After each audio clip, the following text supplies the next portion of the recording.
Muchas gracias. Bueno, vamos a compartir. Estamos aquí. Perfecto. Nos habíamos quedado en la clase de ayer señalando algunas cuestiones específicas respecto del laudo, ¿no? Un poco repasando lo que habíamos dicho. Lo primero era que, haciendo un símil entre el proceso judicial y el arbitraje, así como un proceso judicial concluye con la expedición de una sentencia, hablemos pues ya de la sentencia cuando ésta tiene una condición pues de ser firme y consentida, y esto significa pues la conclusión del respectivo proceso. También en el caso del arbitraje, podíamos considerar pues, que el laudo es el instrumento que contiene la decisión de los árbitros respecto de la controversia, pero además que también marcaría pues el fin del proceso arbitral. Claro, había una diferencia sustancial, habíamos dicho además, que este símil no podía darse de una manera perfecta, no podía calzar. De esa manera, había cuenta que el proceso judicial, como sabemos, presenta pues esta característica de la pluralidad de instancia, y esto significa pues que una sentencia normalmente pues va a ser impugnada, y esto significará, pues, a su vez, que el tema de fondo será visto por el superior jerárquico, y mientras tanto, pues, la sentencia no podrá ser ejecutada, ¿no? En el caso del arbitraje, habíamos dicho un poco, recordando, que el proceso arbitral, como bien sabemos, es un proceso de instancia única. Y esto significa, pues, que el laudo es de cumplimiento obligatorio, es inapelable, es impugnable, es de cumplimiento obligatorio para las partes en sus propios términos, ¿no? Y obviamente, pues esto es una figura muy particular respecto del arbitraje, ¿no? Eh, y habíamos mencionado un poco la figura de los laudos parciales, ¿no? Que, bueno, la ley de arbitraje señala, pues, que en un proceso arbitral se pueden emitir uno o tantos laudos, ¿no? Lo que supone, pues, la posibilidad de que en un proceso arbitral pudieran darse varios laudos, lo que mencionábamos ayer, los laudos de naturaleza interlocutoria, es decir, en algunas condiciones, por ejemplo, habíamos dicho, podía darse esta posibilidad de que se planteen excepciones perentorias, que éstas se amparen total o parcialmente, y en todo caso, si fuera totalmente, el proceso concluye sin un pronunciamiento respecto al tema de fondo, o en su defecto, si fueran amparadas parcialmente.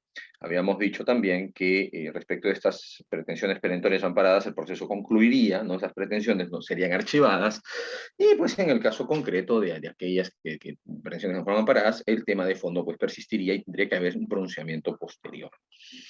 Y que, por lo menos procesalmente, era recomendable pues que esperemos a la emisión del pronunciamiento final para que este tema pues, pueda ser cuestionado en la medida de lo posible a través de un recurso de anulación.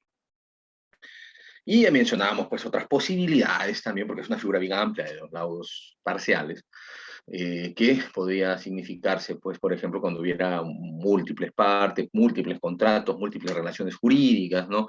Y también un caso muy particular, habíamos dicho que era cuando se diera la posibilidad de la conclusión de un proceso arbitral a través de una transacción parcial, ¿no?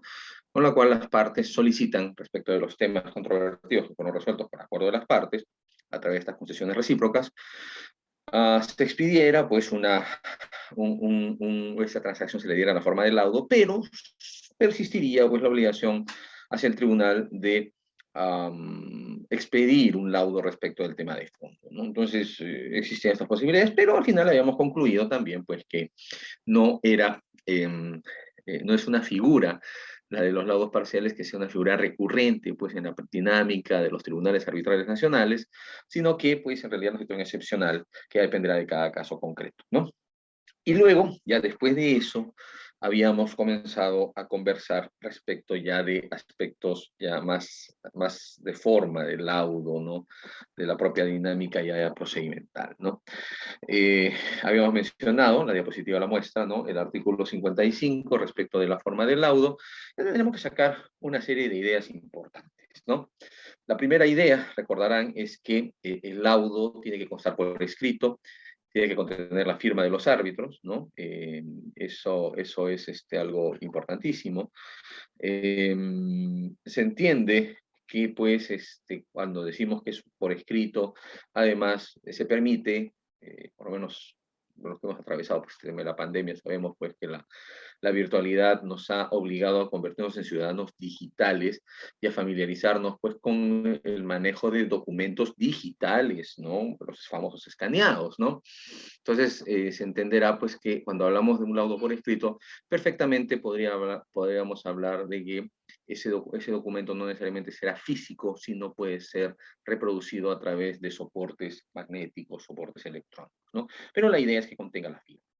Ya es una discusión, pues, si es que se permite la firma electrónica, la firma escaneada, si se incorpora como gráfico, en fin, ¿no? Pero debe tener por escrito, que puede ser, digamos, un soporte electrónico, debe ser firmado por los árbitros, eh, puede darse una firma física o electrónica, pero lo importante además era que en el caso específico del tribunal arbitral, que es de 3 miembros, eh, debe haber la suscripción del laudo por parte de los 3 miembros del tribunal, presidente y los árbitros de parte, o puede ser suscrito por la mayoría de los miembros, o simplemente con la firma del presidente, según corresponda, pues señalando pues por qué los otros 2 árbitros no han firmado, ¿no? Eh, y un tema adicional que también está señalado en este artículo 55, habíamos mencionado, es que los árbitros no son como los congresistas y por lo tanto, pues los árbitros no pueden abstenerse, ¿no? O sea, el hecho de que un árbitro no quiera firmar un laudo no significa que esté ejerciendo su derecho a abstención, que no existe, ¿no? Sino simplemente acá hablamos de la figura de la adhesión. Y es muy importante, ¿no? Porque dentro del tema del tribunal, si son 3 miembros, si son 3 miembros, entonces se entenderá pues que si los 3 firman y tienen el mismo sentido en la decisión, esta se está adoptando, habíamos dicho, por unanimidad. Si de los 3 miembros existieran estas opiniones discrepantes o votos en minoría, lo pueden hacer, ¿no? El árbitro puede señalar sus razones por las cuales, por ejemplo, él considera que la decisión debe ir en otro extremo, en otro sentido, que él discrepa, pues, la opinión, pues, con sus colegas. Pero habíamos dicho, pues, que al final, pues, los votos discrepantes en realidad forman parte del laudo, pero lo que se ejecuta al final es la decisión final, ¿no? Que es lo que decía. Entonces, decíamos, los árbitros tienen esa posibilidad de establecer estos votos discrepantes. Si de los 3 miembros del tribunal, uno de los árbitros de parte emite un voto en minoría, un voto discrepante, se entiende que ese laudo ya no sería la decisión adoptada por unanimidad, sino por mayoría. ¿Y qué pasaría si hubiera una situación en que los 3 miembros del tribunal, presidente y los árbitros de parte, emitiesen opiniones distintas? Entonces queda claro que allí la decisión la está tomando el presidente. ¿Y qué pasaría si uno de los árbitros, en este último supuesto, ¿no? Uno de los árbitros de parte, no quisiera emitir una opinión, pensando pues que eso supone pues una abstención? No, se entiende que él estaría adhiriéndose a la decisión. Si hubiera una decisión, digamos, por mayoría, esta falta de firma del árbitro de parte del laudo significaría una unanimidad. Por el contrario, si se da el supuesto en que el presidente tiene una opinión, el árbitro de parte una opinión distinta y el otro árbitro no firma, se entenderá que está adherido a la decisión, ya no de la mayoría, sino del presidente, ¿no? Eso es lo que es, en buen romance, lo que nos señala la ley de arbitraje, habíamos dicho en este artículo 55, y pues que no contempla la figura de la abstención, ¿no? Esas serían las 3 ideas importantes. Habíamos mencionado también, estamos repasando un poco lo que vimos ayer, que el laudo tiene que expedirse luego de vencida la etapa de prueba. Habíamos hecho una invocación, que nosotros tenemos pues que considerar los plazos que se han establecido en el caso del arbitraje ad hoc en el convenio arbitral, ¿no? O en el acta de instalación, en última instancia, el plazo que se ha señalado para que una vez vencida la etapa de pruebas, se expida el laudo. Y habíamos dicho que si el tema es complejo, habíamos dicho que si el tema era complejo, antes del vencimiento, el tribunal arbitral podía comunicar a las partes que estaría ampliando el plazo para laudar. Tiene que hacerlo antes, pues, ¿no? ¿Para qué? Para que justamente no prospere un recurso de anulación motivado justamente por la expedición de un laudo arbitral fuera del plazo que se establece para laudar, ¿no? Y habíamos hecho una invocación adicional, ¿no? Decíamos, los árbitros tenemos esta ¿cómo decirlo?, jurisdicción, esta potestad de resolver la controversia, pero que está determinada a ciertas materias que nosotros las vemos pues dentro del proceso arbitral, que son las que están planteadas por las partes, y durante un determinado lapso. Ese lapso es el que se ha establecido en el caso de un arbitraje ad hoc, en el convenio arbitral o en el acta de instalación, y en el caso de un arbitraje institucional, en el reglamento de institución arbitral. Y que es el plazo pues, que se ha establecido luego de vencida la etapa de prueba. Y si nosotros no hemos prorrogado esa etapa de prueba, a pesar de que hubiera sido totalmente necesario, no totalmente importante hacerlo, entonces cualquier decisión que se dé vencido ese plazo, que ha sido preestablecido, va a significar que esa decisión simplemente es estéril, es inútil. ¿Por qué? Porque automáticamente habilita a la contraparte que pierde a solicitar la anulación del laudo, simplemente señalando que este laudo ha sido expedido fuera de plazo. Entonces, vencido ese plazo, nosotros podemos expedir el laudo, pero ya no surte efecto, ¿no? Entonces, mucho cuidado con eso. Por lo menos en la práctica cotidiana, si vemos que el tema no nos va a alcanzar el tiempo para expedir el laudo, mi recomendación es que siempre estén con el calendario en la mano, coordinen siempre con el secretario del tribunal, y le digan hasta cuándo tenemos para expedir el laudo.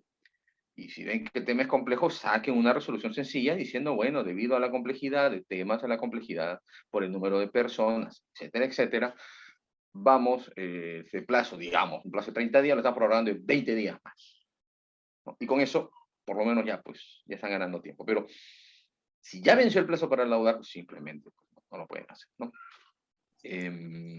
Entonces, mucho cuidado con eso. Ahora, ya dijimos que el laudo tiene que constar por escrito con los votos particulares de los árbitros si los hubiera. Tratándose de arbitraje colegiado, basta que sea firmado por la mayoría requerida para formar decisión. El árbitro, perdón, que no emite ni firma el laudo, ni emite voto particular, entonces se entiende adherido a la decisión de la mayoría. Y un tema adicional también, habíamos dicho, es que los árbitros tienen que pronunciarse necesariamente sobre los gastos del arbitraje, ¿no? Y los dos últimos puntos, pues habíamos señalado pues, que existe esta posibilidad. Esto es muy recurrente, por ejemplo, es una sugerencia que se hace en el caso específico del arbitraje ad hoc, porque en el caso del arbitraje institucional, pues queda claro que se expide el laudo y el expediente y el laudo quedan en custodia de la institución arbitral, ¿no? Por el tiempo que esta funcione.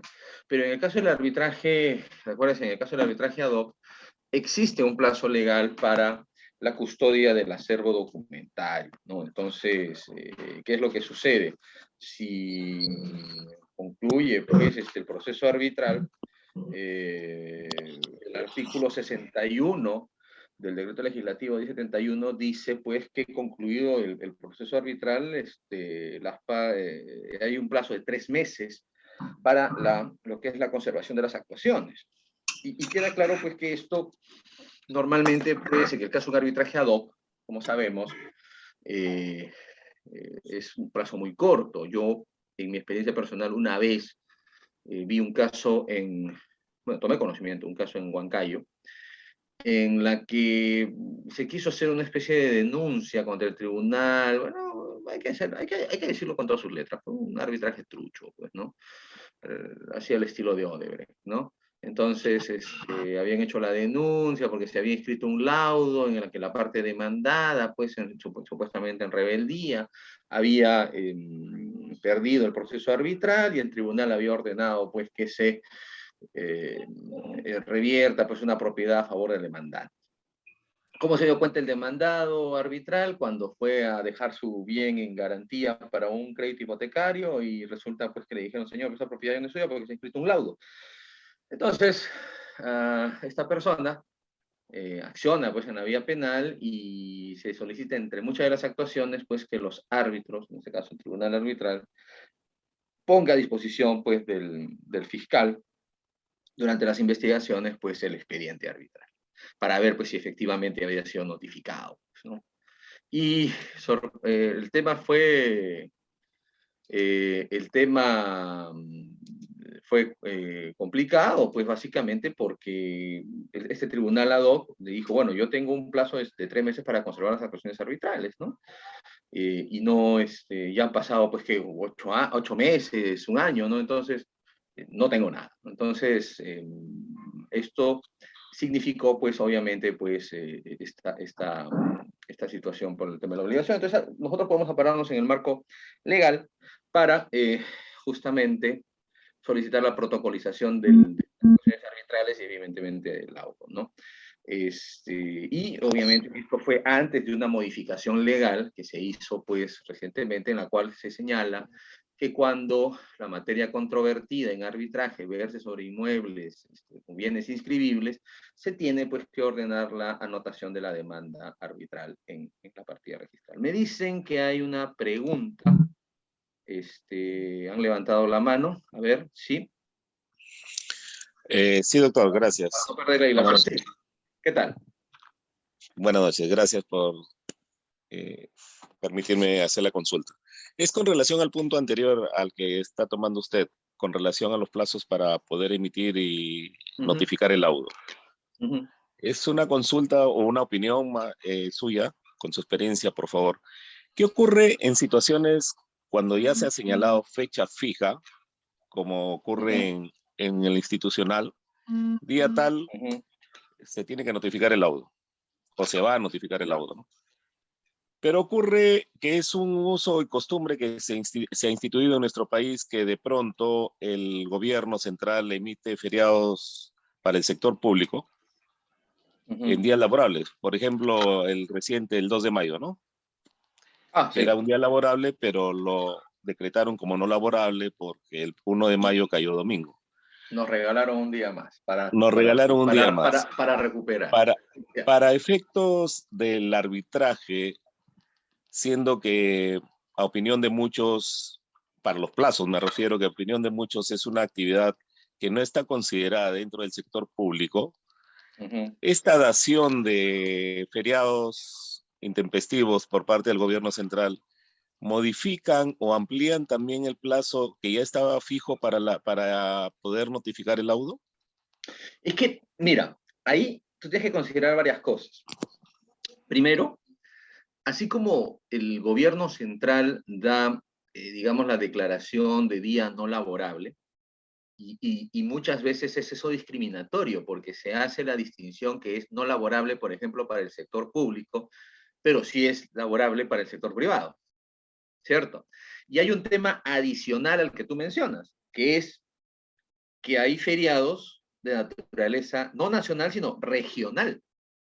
Yo recuerdo, por ejemplo, por ahí el 24 de junio, que bueno, ahora ustedes saben, pero el 24 de junio de este año ya pues lo han declarado feriado para todos, pero ya no sé si el distingo entre privado, público, no, creo que es para el sector público en realidad el 24, perdón. Pero hay feriados Sí, regionales. solo para el público. Hay feriados regionales, ¿no? Por ejemplo, yo recuerdo, tuve un caso en Cusco y el gobierno regional dijo, ya, el 24 de junio no trabaja nadie. O sea, fue para el sector público-privado. Entonces, ahí ya era comprensible. Ahora, entiendo tu preocupación, porque no es lo mismo que sea un feriado para todos, un feriado nacional, que un día no laborable que solamente opera para el sector público, más no para el privado. ¿Y por qué digo esto? Porque recuérdese, uno, que el arbitraje es una actividad que está fuera de la jurisdicción ordinaria. De ordinario, los centros de arbitraje, hablemos del arbitraje institucional, son entidades privadas. Y va a tener una connotación muy importante en el sentido de que la parte que tengamos que notificar sea una entidad pública o un privado, ¿no? O sea, yo entiendo que ese es el caso específico que tú planteas, o sea, el 2 de mayo, ¿no? Yo tenía que notificar el laudo hasta el día 2 de mayo, y una de las partes es una entidad pública. Entonces, ¿declararon el 2 de mayo feriado para todos? No, pues al privado sí lo puedo notificar. Yo, siendo privado, sí lo puedo notificar a uno de los privados que participa. Pero a la entidad pública, no. Pero ¿eso siempre se va a dar? Va a depender. ¿Por qué?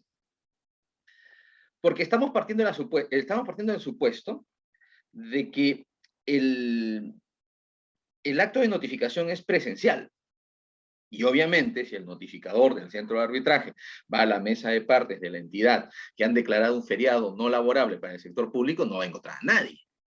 Pero acá viene el tema. A raíz de la pandemia, muchos procedimientos, estamos hablando, por ejemplo, en el tema de la administración pública, muchos procedimientos se han virtualizado. Y entonces es totalmente válido realizar actos de notificación en los días digamos, a través de los correos electrónicos.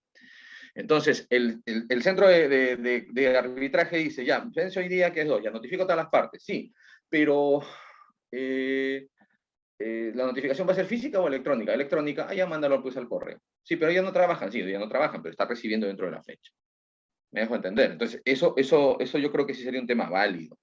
Ahora, si no existiera el tema de haberse consignado un domicilio procesal electrónico, que te facilitaría la vida en estos casos, porque el privado trabaja y va a mandar el correo, recuérdese que hay una disposición que nosotros podemos utilizar, que está en el Código Procesal Civil, además, y la Ley de Procedimiento Administrativo también tiene una parecida, que dice que cuando tú tienes un plazo y tienes que emitir un pronunciamiento, ¿no? O tiene que recibirse un pedido y el plazo está computado, pues, digamos, en días calendario, y el último día cae en día inhábil, el plazo se corre al día hábil siguiente. Entonces, si el plazo que se ha señalado para laudar es en días hábiles, y ese día es inhábil, pues obviamente yo diría que se correría para el día hábil siguiente, no habría ningún problema. Ahora, eso es en teoría. Yo no tendría ningún inconveniente en decir, bueno, si el 2 de mayo fue feriado y fue feriado solamente para los sectores, entonces a los privados ese feriado no les afecta en el tema de los plazos y hay que notificar. En el caso del sector público, el privado va a tener que notificarle, pues el centro de arbitraje va a tener que notificarle, pero para eso considera, pues dice, notificado de manera física por el día hábil siguiente, pero no afectaría en todo caso el tema de los plazos, pero si por ahí, pues, digamos que la entidad pierde y plantea su recurso de anulación, fundamentado, pues, en que ha sido notificado fuera del plazo, bueno, pues, habría que ver qué decide la sala, ¿no? Y ahí sí no me arriesgo a dar una respuesta porque el criterio de los jueces a veces es muy esotérico, ¿no? A veces hasta pareciera que ellos deciden de acuerdo a cómo amanecieron ese día de humor, ¿no? Entonces hay que decirlo con toda su franqueza, con toda la dureza, pero lamentablemente es así, ¿no? Entonces, pero yo creo que si el feriado es intempestivo, si se señala pues de un día para otro, bueno, pero si es, digamos, tenemos todavía 5 días, 4 días, y nos dicen que se van a notificar, bueno, tratemos pues de notificar antes de esa fecha, ¿no? Si no, pues entiendo que podría ser de esa manera. No sé si quedó claro. Sí, doctor, muchas gracias. Ya, que perfecto. No, ahora, el tema es cómo te defiendes. Y como me dijeron una vez, como lo que pasa siempre con nosotros los abogados, ¿no? Todo depende a quién defiende. Pero yo creo que objetivamente hay que ver la naturaleza del día inhábil y hay que ver en todo caso pues si afecta a todos o a algunos y habría que ver a quién tiene que notificarse si está dentro de ese tema y ver las modalidades de notificación, ¿no? Bueno, pero está interesante la pregunta. Ahora, sí. Doctor, discúlpeme, una consulta. Sí, claro, claro. No yendo a un ejemplo tan extremo como que el plazo para notificar caiga justo el 2, para continuar con el ejemplo del día 2, Ya. sino que el plazo para notificar era el 5, digamos. ¿Este feriado del 2 movería el plazo hacia el 6 o se queda en 5? No lo mueve. No lo mueve. No lo mueve, ¿verdad? Desde mi perspectiva, no lo mueve.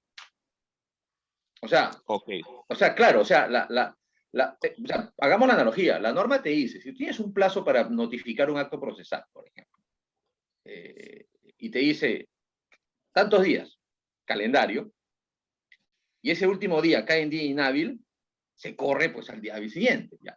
Pero el tema es, tienes un plazo. Ahora, el tema es, si tú me dices, es el 5, ya, es el día 5. Y uno de esos días ha sido declarado, no sé, feriado, como el caso del 2, que es solamente para el sector público, no corre el plazo, no corre, no lo corre. Yo entiendo que no lo corre. Ok, doctor, muchas gracias. Perfecto, no, de nada. Bueno, y finalmente el tema de la protocolización, les decía, es justamente por este tema que se da mucho en el arbitraje ad hoc, ¿no? O sea, que el arbitraje ad hoc, pues lamentablemente ha sido satanizado los últimos años, ¿no? Por el tema este de Odebrecht, ¿no? Y que hay muchos árbitros que se han visto implicados en estos temas. Entonces, yo no digo que el arbitraje ad hoc sea malo per se, o bueno per se. O sea, en realidad todos los arbitrajes tienen sus características, el institucional, el ad hoc, etcétera. Pero en el caso específico del arbitraje ad hoc, recuérdese que el árbitro trabaja solo, o el tribunal trabaja solo, entonces es una obligación de mantener la custodia del acervo documentales, de acuerdo al artículo 61 de la ley de arbitraje, pues 3 meses. Y luego de 3 meses el expediente, si quieren, lo regalan a los traperos de Maús, ¿no? Entonces, salvo pues que se haya hecho un pedido pues no sé, pues integración, exclusión, aclaración, etcétera, de interpretación, ¿no? Entonces, ahí sí hay un deber de custodia. Pero entonces, si una de las partes desea protocolizar las acciones arbitrales, ¿no? O sea, hablando en cristiano, transformar el expediente arbitral en una escritura pública abundante y que esté guardada en los archivos del notario, bueno, lo hace a su cuenta y riesgo, ¿no? ¿Es recomendable? Sí, pero es carito, ¿no? Y lo otro que habíamos dicho ayer, y acá nos habíamos quedado, era respecto a los efectos del laudo, que habíamos dicho al inicio de la clase de ayer, que el laudo tiene efectos o produce efectos de cosa juzgada, no tiene valor de cosa juzgada, habíamos dicho, el único instrumento que tiene valor de cosa juzgada o res judicata, pues la sentencia judicial firme y consentida. Pero cuando hablamos de efectos de cosa juzgada, estamos diciendo que los laudos arbitrales, las sentencias judiciales firmes y consentidas y las actas de conciliación con acuerdo resuelven la controversia, evitan la revisión de los hechos y en caso de incumplimiento se comparte la misma vía procedimental para solicitar la ejecución en sede jurisdiccional, que es el proceso de ejecución de resoluciones judiciales, ¿no? Entonces, es más, esto, por ejemplo, nos lleva a hablar del tema de la complementariedad, ¿no? De los mecanismos denominados alternativos de resolución de conflictos, ¿no? O sea, se dice, ¿no? No es que el arbitraje y la conciliación sean competencia del órgano jurisdiccional, al contrario, ¿no? O sea, hay una visión de complementariedad en que los procesos que concluyen vía conciliación o arbitraje significa que son menos controversias, menos carga procesal que va a haber el órgano jurisdiccional, pero para que sean efectivos requieren de que el Poder Judicial le proporcione eficacia y esta se da a través de proporcionarle a la conciliación y al arbitraje proceso de ejecución expeditivo, ¿no? de estas resoluciones judiciales. Así se denomina en el Código Procesal Civil, ¿no? Proceso de ejecución de resoluciones judiciales, pero que sirve para laudos, que sirve para actas de conciliación. Entonces no somos competencia, ¿no? En realidad, recuérdese que el trabajo del árbitro concluye con la expedición del laudo y será la parte que requiere pues, que se cumpla lo ordenado por ese tribunal arbitral, pues que se apoya pues, en el proceso de ejecución de resolución, proceso de ejecución de resoluciones judiciales que nos proporciona el órgano jurisdiccional. O sea, siempre el Poder Judicial y el arbitraje van a estar vinculados, ¿no? Y otro tema que habíamos dicho también ayer respecto del artículo 59 es que el proceso arbitral es un proceso de instancia única, ¿no? Cuando el artículo 59, numeral primero, nos dice que todo laudo es definitivo, inapelable y de obligatorio cumplimiento de su notificación a las partes, nos está recalcando pues este tema de que el proceso arbitral es un proceso de instancia única. Y ya habíamos aclarado ayer, vamos a volver a explicar, no hay problema luego, que el hecho de que la norma de arbitraje establezca la posibilidad de interponer un recurso de anulación no significa bajo ninguna circunstancia la posibilidad de que esto sirva como un recurso impugnatorio, porque la formulación del recurso de anulación no paraliza, no suspende la ejecución del laudo, porque se da en vías distintas. El laudo se ejecuta a través del juez civil o comercial, mientras que en el proceso de ejecución, mientras que el recurso de anulación se tramita ante la sala civil o comercial del lugar de expedición del laudo, ¿no? Entonces, y habíamos dicho que no puede considerarse el recurso de anulación como recurso impugnatorio en la medida que no se suspende la ejecución del laudo, salvo, habíamos dicho, la disposición legal expresa de la ley de arbitraje que señala que tiene que dejarse una carta fianza de ejecución automática por el íntegro del monto en discusión del laudo, ¿no? Y que si se pierde el recurso de anulación, entonces esa carta fianza por el monto total de lo que hizo en el laudo se le da a la parte perjudicada por la suspensión de la ejecución, o sea, el ejecutante, ¿no? Pero eso reanuda, o significa que se reanuda la ejecución y termina uno pagando doble, ¿no? Entonces, esa es otra cuestión. Y el artículo 59, pues, que señala, pues, que la parte interesada, se entiende el que triunfó, pues, en el arbitraje, puede solicitar la ejecución del laudo a la autoridad judicial competente, ¿no? Salvo, pues, que haya pactado que esto se tramite ante ante el mismo tribunal, o sea, la ejecución por parte del tribunal, que habíamos dicho es una mera invocación, nada más que el tribunal dice, bueno, ya laudé, señor, cumpla. No cumplo, ya correcto, ya acabó mi trabajo, se acabó. Porque, entiéndase algo, ¿no? Los árbitros no tenemos ni coercio ni coactio. Y eso es fácil de advertir, ¿no? Porque recuérdese, ¿no? En alguna de las clases lo habrán visto seguramente, un árbitro puede ordenar, por ejemplo, una medida, no se puede amparar, pues una medida cautelar, pues, ¿no? Pero, no sé, digamos, un secuestro, un bien. Pero el árbitro puede ir y hacer el secuestro y entregar el bien, pues, al depositario. No puede, pues, entonces ahí viene la famosa colaboración, ¿no? Si se habla de la participación de testigos, ¿no? De la declaración de testigos, de la exhibición de documentos, el árbitro, pues, en principio, pues, tiene que solicitar el apoyo, pues, del Poder Judicial, ¿no? Entonces, y lo mismo va a ocurrir en el tema del laudo, ¿no? El árbitro decide, pero no es que el árbitro diga, ya, yo aparte poseo coercio y coactio, pues ordeno que se cumpla y si no, pues vamos a ejecutar. No, o sea, eso. La ejecución es el sede judicial, lamentablemente, porque los árbitros no tienen ni coercio ni coactio. Sí es simple, ¿no? Y luego, ya para entrar en materia de lo de hoy día, van a disculpar que esté volando, ¿no? Pero bueno, nos empezó un poquito tarde. En cuanto al contenido del laudo, para no complicarnos la vida,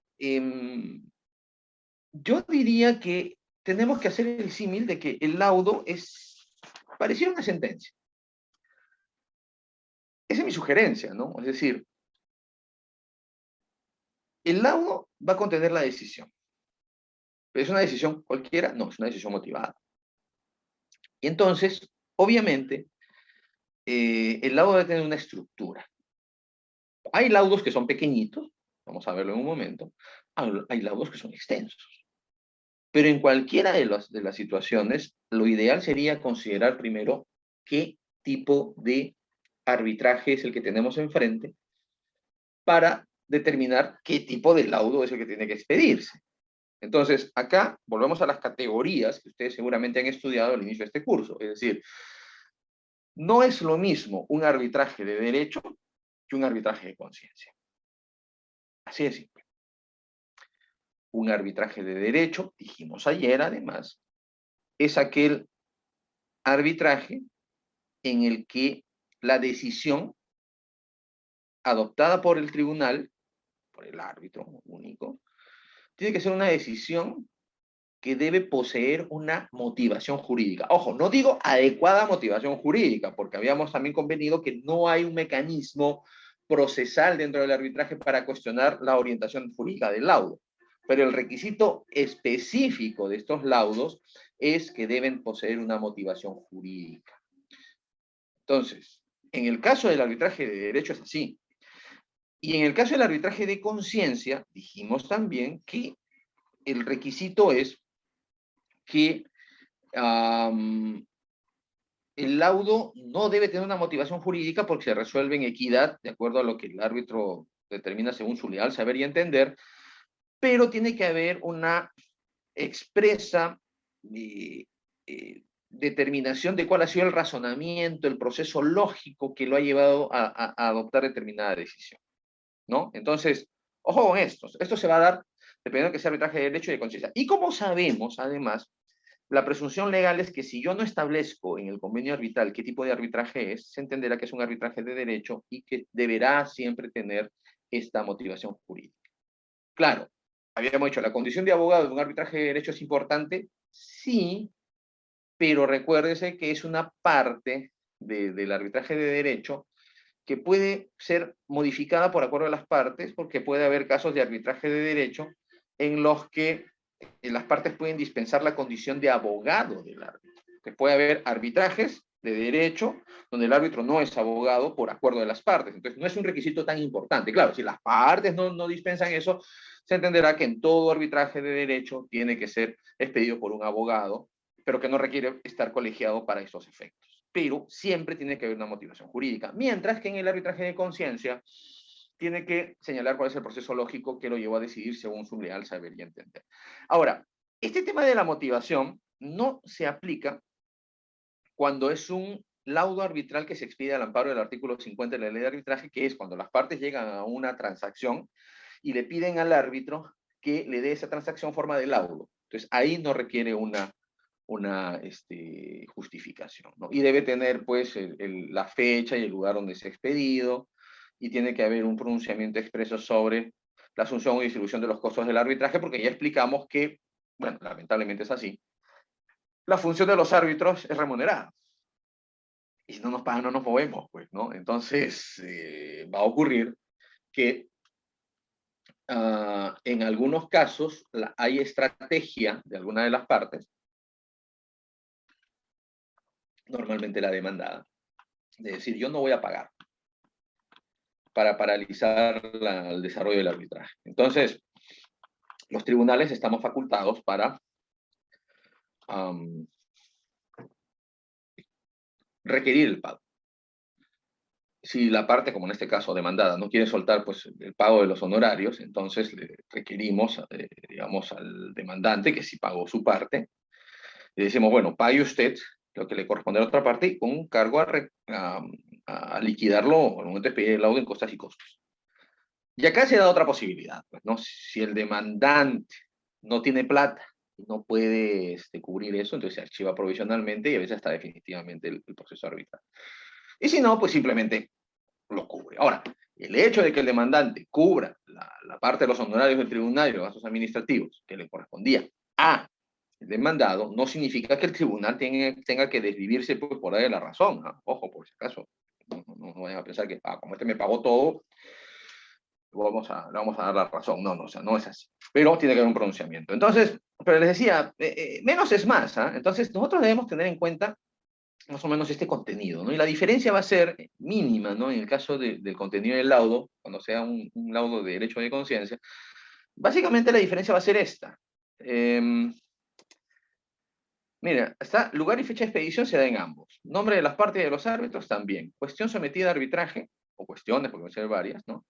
Y la referencia a las alegaciones y conclusiones de las partes.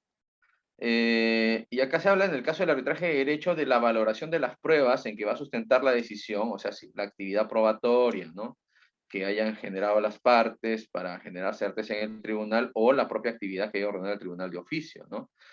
Y luego los fundamentos de hecho y de derecho. Entonces, este es el requisito más importante. O sea, ¿cuál es la motivación jurídica? ¿Cuál es la norma aplicable? Que a criterio del tribunal es la que ha primado pues, para que al final decida. En el caso del arbitraje de conciencia se da todo esto, pero no hablamos de una motivación jurídica, sino hablamos de una motivación razonada o leal saber y entender. Ahora, recuérdese, habíamos dicho que la presunción legal es que siempre será un arbitraje de derecho, porque para que sea un arbitraje de conciencia, tienen las partes expresamente que haber acordado esto, y esto se da normalmente en el convenio arbitral.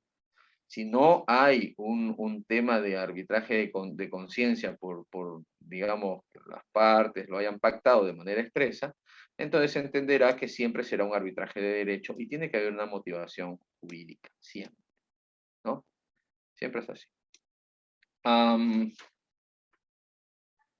¿Qué sucede? Miren, si nosotros vemos, a ver, voy a dejar de compartir un ratito. Si nosotros apreciamos, a ver, espérenme un ratito, ¿dónde está este documento?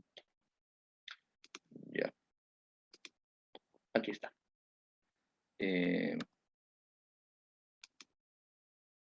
Perdón.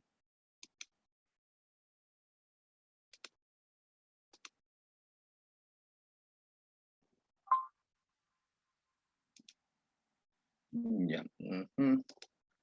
Esto del son es bien interesante, pero...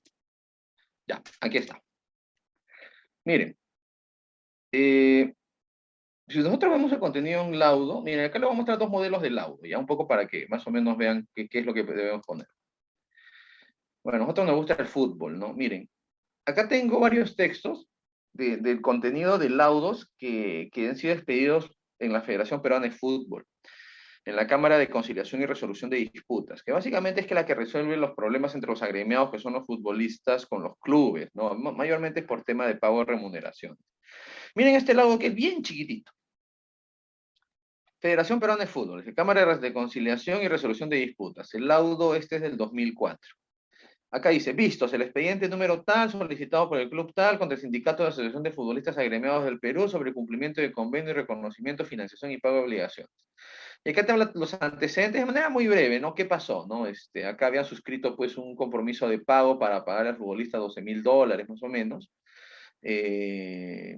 Este convenio fue firmado por el sindicato de los futbolistas y la Federación Peruana y el club, ¿no? Y resulta pues que el club, como suele ocurrir en nuestro alicaído fútbol nacional, no le pagó pues al futbolista. Entonces, la Asociación de Futbolistas demanda pues, ¿no? En vía arbitral el pago de la obligación. ¿Cuál es la materia controvertida? Dice, determinar si es fundada la solicitud del club tal para revisar el convenio de reconocimiento, refinanciación y pago de obligaciones por existir documentación probatoria que acreditaría que el jugador estuvo contratado por otro club los meses de enero y febrero y que por eso no le pagó, pues, ¿no? Ya, y acá ya habla la motivación que es jurídica, básicamente, ¿no? La cláusula primera del convenio, ¿no? Se dijo porque se iba a pagar tal monto, etcétera, etcétera. Eso se lo voy a pasar, no se preocupe. Entonces, acá ya habla ya básicamente de un resumen de los hechos y una motivación, pues, jurídica, ¿no? Ahí está mezclada. Y luego al final, ¿qué es lo que dice? Declara infundada la solicitud del club para revisar el convenio de reconocimiento y le ordenan al club más bien que pague lo que le dé el futbolista. Chiquitito, mira.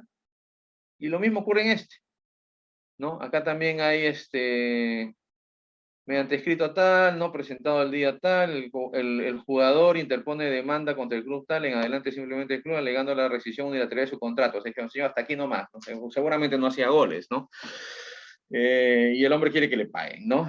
Acá señala, pues, ¿no? Considerando que la ley 26566, que la norma de la relación laboral de los futbolistas profesionales y los clubes deportivos establece en su artículo 1 que la relación laboral es sujeta a las normas que rigen la actividad privada, se le aplica estas normas, que a pesar de que el despido alegado por jugador se habría producido antes de que entre en función de esta Cámara de Resolución, no puede solearse esta cláusula, etcétera, etcétera, ¿no? Mencionan al Código Civil, señala que hay una relación laboral entre el jugador y el club, ¿no? Ahí dice cuánto le paga mensualmente, etcétera, etcétera, etcétera, etcétera, etcétera.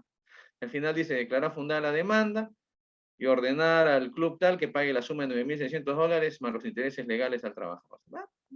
Y en esto, pues, es casi como una sentencia, ¿no? O sea, recuérdense, ¿cómo sería una sentencia? Parte introductoria, parte expositiva, parte considerativa, parte resolutoria, ¿no? O de decisión, ¿no? Entonces, ya. Pero miren este laudo. Este laudo es más bonito. De repente algunos de ustedes lo podrían hacer así también. Este es un laudo, bueno, acá no hemos tapado nada porque es un laudo que está además publicado en internet, ¿no? Porque es un proceso arbitral que vimos en la Cámara de Comercio Huánuco entre un consorcio y una municipalidad distrital, ¿no? Esto fue un arbitraje con árbitro único. Este es del año 2012, mira, 10 años, ¿no? Acá señala, ¿no? Visto el expediente número tal, tal. Ya, acá es más exquisito el laudo, porque dice, primero ponemos antecedentes.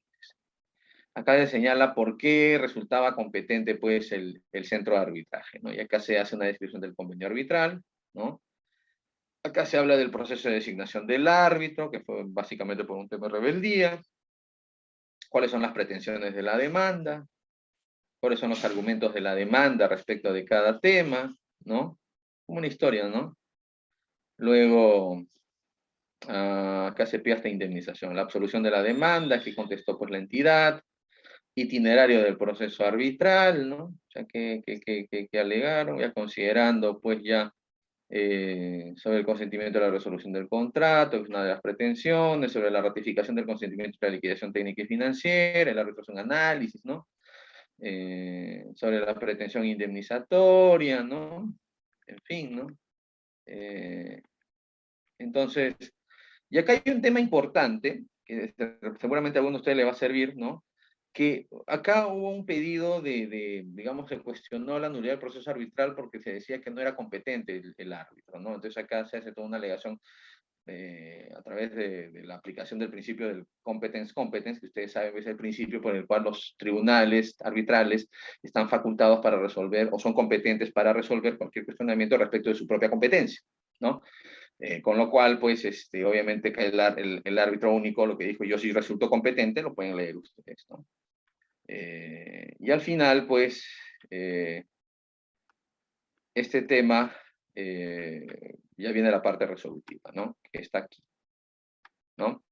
Y al final, por las consideraciones fácticas y jurídicas, porque es un arbitraje de derecho y tiene que haber una motivación jurídica, dice, resuelve, ya la parte resolutoria, pues, o resolutiva es la siguiente, ¿no? Primero, declara fundada la primera pretensión, en consecuencia, declara consentida la resolución de contrato. Ya, punto 1. Segundo, declara fundada la segunda pretensión y ordena que se pague tanto. Declara fundada la tercera pretensión, ordena que pague intereses.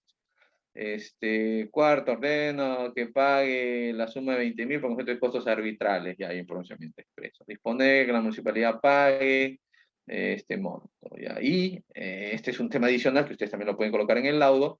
Acá se optó por multar al procurador jurídico de la municipalidad porque en realidad la participación de este asesor jurídico era básicamente dilatoria, ¿no? Entonces, bueno, si yo les mostraba los escritos que presentaba ante el árbitro único, pues hacía recordar a todas sus generaciones juntas, ¿no? Y nada más, mira, y ese es un árbitro, perdón, un laudo de 21 páginas, nada más.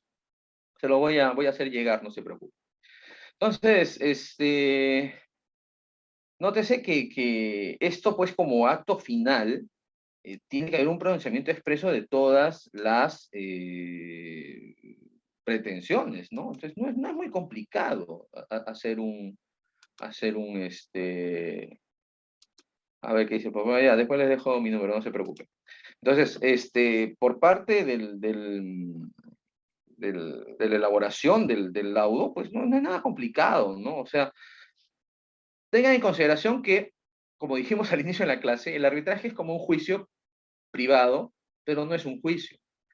Y ustedes son como jueces, pero no son jueces propiamente, pero van a ejercer un acto de decisión a través de un documento que es como una sentencia, pero bueno, técnicamente no es una sentencia, entonces son como jueces privados. Pues. Entonces, es como que van a hacer una sentencia, entonces yo creo que mínimamente sabemos cuál es la estructura de una sentencia, ¿no? Parte positiva, parte considerativa, parte descriptiva y parte resolutiva, ¿no? Entonces tiene que haber una valoración. Ahora, lo que sucede, queridos amigos, es que a veces nosotros nos emocionamos, ¿no? Y sí, pues, puede ocurrir en algunas circunstancias que, a ver, voy a poner esto un ratito. A veces nosotros nos emocionamos y sí, pues, nos falla. Miren, yo les voy a contar. Yo me acuerdo el primer arbitraje que vi hace varios años. No tanto, ¿no? Porque no soy viejo, no soy tan viejo tampoco. Emocionados con el tribunal, pues, ¿no? Ya estábamos laudando, y de las 7 pretensiones que contenía la demanda, nos pronunciamos por 6, y nos faltaba una. Entonces, oye, infelizmente nos dimos cuenta, ya habíamos notificado el laudo, pero nos dimos cuenta ahí mismo, ¿no? Oye, pero falta una pretensión, son 7, y hemos resuelto por 6, uy, ¿qué hacemos ya? Miren, nosotros, para empezar, laudamos dentro del plazo. Importantísimo es eso. Ya, les reitero nuevamente, hay que laudar dentro del plazo. Y tiene que notificar, además, ¿no? El artículo 53 de la ley de arbitraje dice que la controversia tiene que decidir sin notificarse dentro del plazo. Y entienda que la decisión y notificación es un solo acto, o se considera como un solo acto. No es que yo decido dentro del plazo, pero notifico ya después cuando me da la gana. No, no, no. Decisión y notificación dentro del plazo establecido, o por las partes, en el caso de un arbitraje ad hoc, o por el reglamento arbitral aplicable, en el caso de un arbitraje institucional. Y si las partes no lo han decidido en el convenio arbitral, en un arbitraje ad hoc, o no, el reglamento arbitral, cosa que dudo, pero puede ocurrir, no ha establecido un plazo para la expedición del laudo y la notificación, en este caso tiene que ser determinado por el propio tribunal. Recuerde que los tribunales arbitrales tenemos esa competencia para, en caso de vacío procedimental, nosotros imponemos una decisión. Solamente como paréntesis, ¿no? de esta situación que les cuento, de vacíos. Antes de la pandemia, eran pocas las instituciones arbitrales que habían previsto, por ejemplo, la realización de un proceso arbitral de naturaleza virtual. Y cuando nos cogió a todos la pandemia, entonces una de las consecuencias fue que los tribunales comenzaron a ordenarse y a sanear esta situación de imposibilidad de realización de actuaciones presenciales, y la mayoría de tribunales nos adaptamos a un procedimiento de naturaleza virtual. Entonces, eso en mérito, pues, de esta disposición legal que señala que cuando no hay una regulación expresa a nivel procedimental, al final decide el tribunal, ¿no? O cuando no lo ha previsto el reglamento, no lo han previsto las partes, dependiendo de que sea un arbitraje institucional o un arbitraje ad hoc, ¿no? Entonces, y otro tema respecto al contenido del laudo es que, según el artículo 57 de la ley de arbitraje, sabemos que en el arbitraje nacional, ¿no? El tribunal arbitral decidirá el fondo de la controversia de acuerdo a derecho, un arbitraje de derecho, ¿no? Y en el arbitraje internacional, el tribunal arbitral decidirá la controversia en conformidad con las normas jurídicas aplicadas o elegidas por las partes como aplicables para el fondo de la controversia, ¿no? Si las partes no lo han pactado, entonces pues se entenderá que el tribunal decide, ¿no?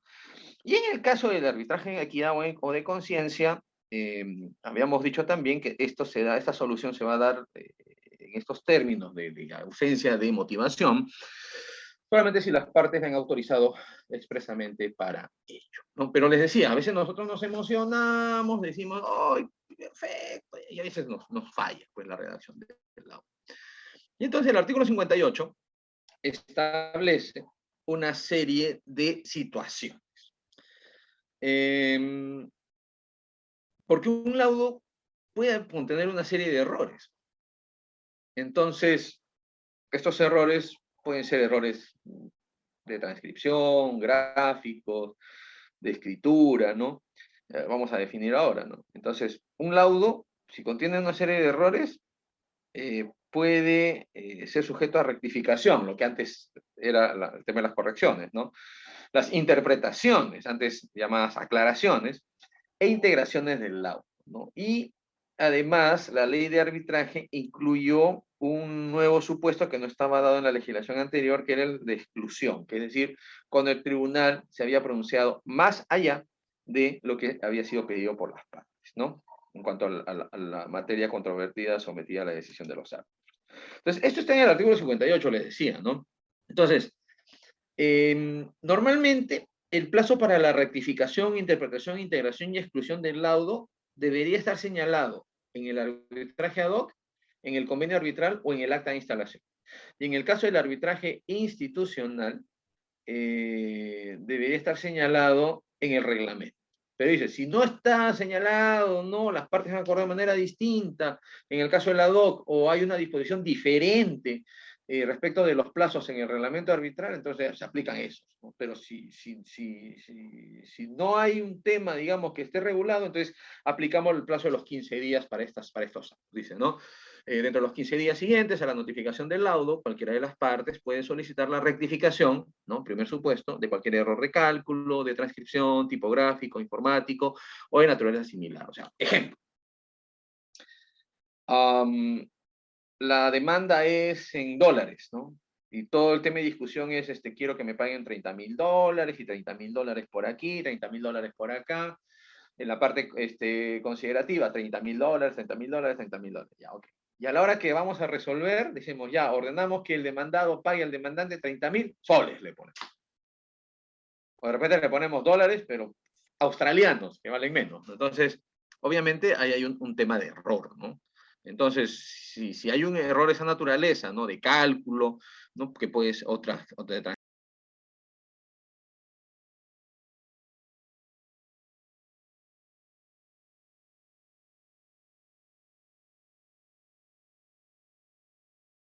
puede solicitar dentro de los 15 días siguientes a la notificación del laudo, la rectificación de cualquier error. esta naturaleza, de cálculo, de transcripción, tipográfico, informático, naturaleza similar. Lo mismo ocurre con el caso de la interpretación, el mismo plazo de 15 días.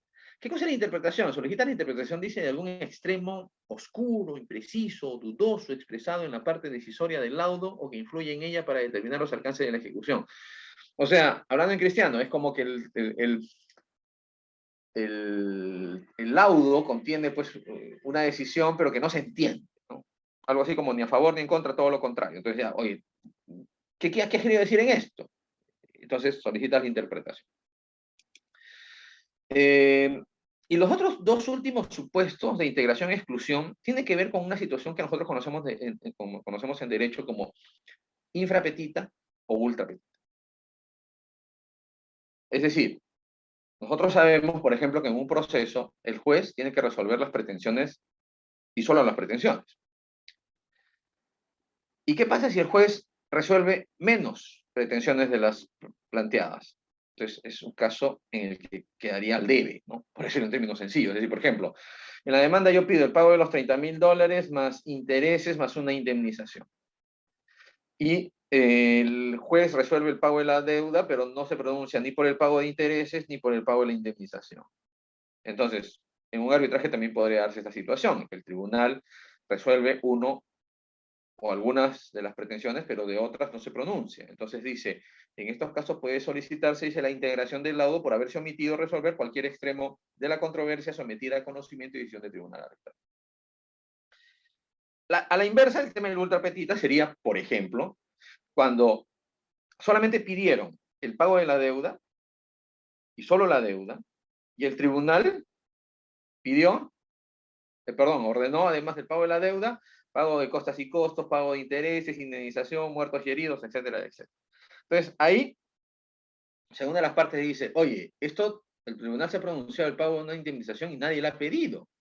Entonces, las partes pueden solicitar la exclusión de algún extremo que hubiera sido objeto de pronunciamiento sin que estuviera sometido a conocimiento del tribunal arbitral o que no sea susceptible de arbitraje.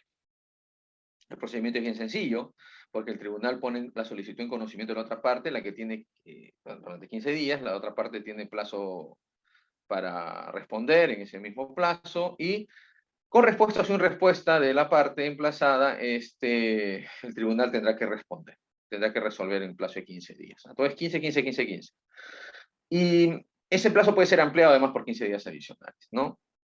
Y en el caso de rectificación, interpretación o integración, dice la norma, de oficio, o sea, por iniciativa propia, el tribunal también podría proceder a realizarlas si es que ninguna de las partes los pide y ellos se dio cuenta que metieron las patas, ¿no? Ahora, entiéndase algunas cuestiones importantes. Primero, las partes pueden plantear una rectificación, una interpretación, una integración, una exclusión del laudo. El tribunal ¿está obligado pues a absolver eso? No, no necesariamente. No necesariamente va a emitir un pronunciamiento. Ojo con esto. Si el tribunal expidiese esos pedidos, los amparase, expidiese un pronunciamiento, esa rectificación, esa interpretación, esa integración o esa exclusión forma parte del laudo. Y ojo con esto, lo que decide el tribunal no puede ser cuestionado, o sea, no procede recurso de reconsideración. Pero esta notificación de esta decisión del tribunal, ojo con esto, tiene que notificarse dentro del plazo pactado por las partes, o el establecido en el reglamento, o en su defecto, este artículo 58 que hemos revisado, que son 15 días. Si no hay un pronunciamiento, o se notifica fuera de plazo, en estos supuestos se entenderá que esa solicitud de rectificación, interpretación, integración y exclusión ha sido denegada. Y ojo con esto. Lo mismo ocurre, habíamos dicho, cuando ha sido notificado fuera de plazo, porque se considerará que no surte efecto. Si no surte efecto, es lo mismo que el supuesto anterior, es decir, que ha sido denegada. ¿Me dejo entender? Y un tema adicional que está amarrado o está vinculado con el tema del recurso de anulación, que ustedes no deben olvidarse, es que no procede la anulación del laudo si la causal que se invoca ha podido ser subsanada mediante rectificación, interpretación, integración o exclusión del laudo, y la parte interesada no ha cumplido con solicitarlos de acuerdo. Esto lo está señalando el artículo 63, numeral 7 de la ley de arbitraje. Me dejo entender. O sea, por ejemplo, ¿no? Yo presento mi recurso de anulación porque ese laudo no se puede cumplir, no se puede ejecutar, porque no se entiende lo que dice el árbitro, o no se ha pronunciado respecto a un tema, o se ha pronunciado respecto a un tema que no era cuestionado por las partes. Ok. Señora, pero ¿usted pidió la rectificación? No. ¿Usted pidió la interpretación? No. ¿La integración o la exclusión de acuerdo a lo que dice? No. Entonces, bueno, pues usted pudo hacerlo, no lo hizo. Entonces, ese pedido, a pesar de que usted pueda tener la razón, no prospera. Así de simple, ¿no? Dos temas, poco para concluir. Contra los laudos solamente procede el recurso de anulación, habíamos visto, ante la Corte Superior competente, dentro de los 20 días siguientes notificada la resolución, o se entenderá si ha habido estos pedidos pues de rectificación, integración, exclusión, pues no, entonces venció el plazo para hacerlo, los 15 días, ¿no? Y se entenderá, como ya dijimos hace un rato, que fuera de que se puede interponer recurso de anulación, los laudos siguen siendo definitivos, ahí dice valores, efectos, disculpen, efectos de cosa juzgada, y contra ellos no procede ningún otro tipo de recurso. Hay que aclarar, porque si bien es cierto el texto vigente de la ley de arbitraje dice pues que no procede ningún tipo de recurso, que los laudos son inimpugnables, inapelables, no de obligatorio cumplimiento, eso no siempre fue así, porque la anterior ley de arbitraje se establecía de manera facultativa la posibilidad de una doble instancia arbitral y la posibilidad de apelar los laudos de manera facultativa, ¿no? Es la anterior ley de arbitraje, ya la actual no, la actual ya nos cerró el panorama, nos dijo los laudos son inapelables, proceso de instancia única y se acabó. Pero entiéndase que como el laudo es producto de un proceso de instancia única, es definitivo en cuanto a su cumplimiento en sus propios términos, tú puedes cuestionar la validez del laudo a través del recurso de anulación, que es la única vía que establece la ley de arbitraje. Pero ojo con esto. El recurso de anulación es una especie de revisión de naturaleza procesal. No puede, y hay una prohibición legal expresa para los jueces superiores, de revisar el fondo de la controversia. Es decir, hablando en cristiano, no puede el juez superior asumir que está en una posición de superior jerárquico del tribunal arbitral y enmendarle la plana respecto de la decisión. Porque si ustedes revisan las causales de la posibilidad de interponer recurso de anulación, tiene que ver con cuestiones de, por ejemplo, la constitución del tribunal, la inexistencia del convenio arbitral, el hecho de no respetar el derecho de defensa, laudar fuera de plazo, por ejemplo, ¿no? Pero ninguna de ellas está referida al tema de fondo. Es decir, si el tribunal se equivocó, invocó una norma, pues, X, entonces fundamentó mal jurídicamente, se equivocó en su decisión, ese tema es un tema de fondo. Y eso no puede ser revisado por los jueces superiores vía recurso de anulación.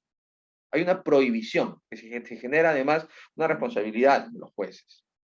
Pero lamentablemente, se los digo porque a mí en algún momento me han querido anular un laudo, hay jueces que dicen, no, lo que decidió el árbitro está mal y entonces le corregimos, debió decidir en estos términos. Entonces, eso está prohibido. ¿Ya? Muy bien. Y ya, bueno, no vamos a entrar más en materia en estos temas porque, bueno, esto ya supongo que es objeto de otra clase, ya lo que es el recurso de anulación, ¿no? Solamente les diré que hay algunas personas que, bueno, ustedes saben que hay toda una tendencia a constitucionalizar todo, ¿no? Entonces, algunas personas decían, bueno, yo no puedo cumplir con los requisitos que se requiere en la legislación para interponer recurso de anulación, o sea, la causal, expresa, en algunos casos el reclamo previo, hemos visto además que tiene que haber una conducta procedimental coincidente, en fin. Entonces, se iban por la vía de la acción de amparo. Decían, se ha vulnerado mi derecho de defensa. Entonces el juez constitucional decía, sí, pues se ha vulnerado el derecho de defensa, entonces ordenamos al tribunal a que retrotraiga los efectos, ¿no? Así, al vicio producido.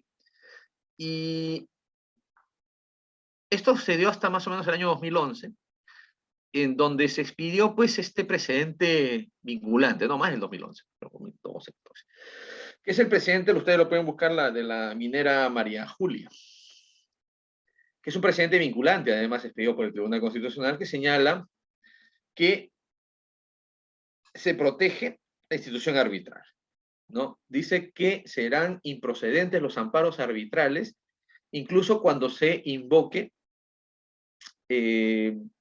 fallas dentro del proceso arbitral, ¿no?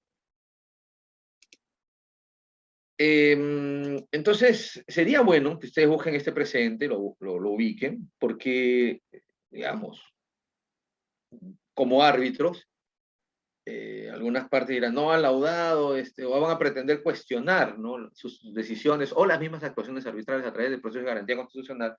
Ustedes tienen que decir, oiga, señor juez constitucional, o el que haga sus veces, sobre el precedente vinculante, ustedes no pueden aceptar amparos en materia arbitral, entonces usted va a tener que declarar improcedentes esos pedidos, ¿no? Muy bien. Y finalmente, la ejecución, ya lo hemos dicho, del laudo arbitral, se da a través del juez civil o el juez comercial, a través del proceso de ejecución de resoluciones judiciales, y entonces el ejecutado solamente podrá formular contradicción a través del cumplimiento del ordenado o la extinción de la obligación, ¿no? Cualquier otro tema simplemente tendrá que ser descartado de plano, ¿no? Bueno, lo vamos a dejar ahí. Ya son 7:30 y creo que por ahí tengo otra clase. Yo, me estaban pidiendo mi teléfono, ya yo no sé para qué exactamente, bueno, se los puedo dejar después, pero sí les puedo dejar mi correo personal. A ver, en el chat lo voy a poner, ¿ya? Mi correo personal es pinedo-martin@yahoo.com, ¿ya? Es mucho más fácil eso, o por redes, bueno, por Facebook también me pueden encontrar como, a ver, acá les voy a poner, ¿ya? Martín, ¿no? Bien. ¿Ok? Ya por el tema del teléfono sí es medio complicado, ¿no? O sea, ustedes saben que es solo para contratos y maltratos. El tema del laudo es bien interesante, es bien amplio. Yo estoy seguro de que hay muchos temas que se han quedado seguramente en el tintero. Pero bueno, de todas maneras, si tuvieran cualquier tipo de consulta, me pueden escribir, me pueden buscar por redes. Y aparte, hacerles la invitación. Nosotros tenemos un grupo en Facebook que se llama Conciliación y Arbitraje en el Perú, donde desarrollamos pues una serie de cuestiones como una plataforma, ¿no?, donde podemos compartir una serie de ideas respecto de mecanismos alternativos, especialmente la conciliación y el arbitraje en el Perú. Dicho esto, yo les agradezco por la atención y nos estamos viendo en cualquier otra oportunidad. Les agradezco bastante. Muchas gracias. Muchísimas gracias, doctor Martín Pinedo, por la cátedra del día de hoy. Y bueno, con los demás participantes, nos vemos en la siguiente clase. Hasta luego.